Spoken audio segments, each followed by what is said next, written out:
So we have been talking about the church here in these Catechism Moments. And, today we just pause to mourn the passing of our shepherd, our Holy Father, Pope Francis. It's ironic that today we are talking about the communion of saints here in the Easter season when we celebrate the resurrection of Christ, when we celebrate that eternal life. And now we are celebrating that eternal life, Pope Francis. And I ask you to join us in prayers. The church continues on. The church will be administered by the College of Cardinals.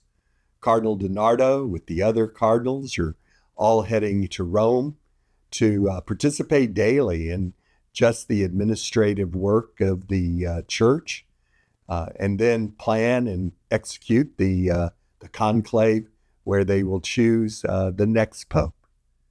So today we are talking about the communion of saints, paragraphs 946 to 962 of the Catechism. In the Apostles' Creed, after confessing the Holy Catholic Church, we confess the communion of saints. That's really one and the same.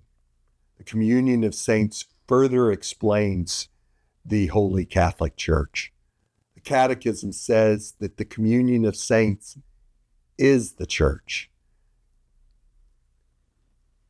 The pilgrims here on earth are united together with those who have died, who are being purified, and those that are blessed in heaven. And together we form one church. We're all in communion, united in several ways. We're united by our faith that was given to us by God, given to us through Jesus Christ, given to us, passed down through the apostles. We're united in the communion of the sacraments. The Eucharist, which we call Holy Communion, has a special place in that communion, bringing us together.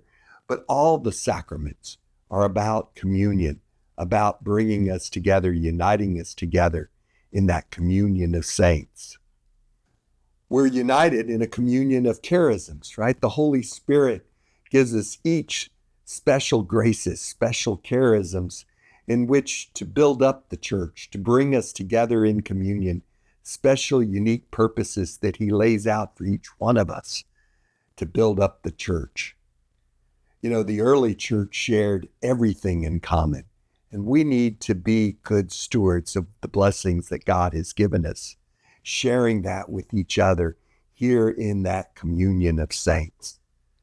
And ultimately, right, it's about that communion of charity, about reaching out in love to one another, coming together to help those who are marginalized, to do those works of charity, those acts of charity together, bringing us all together in that communion of saints. That is what the church is all about.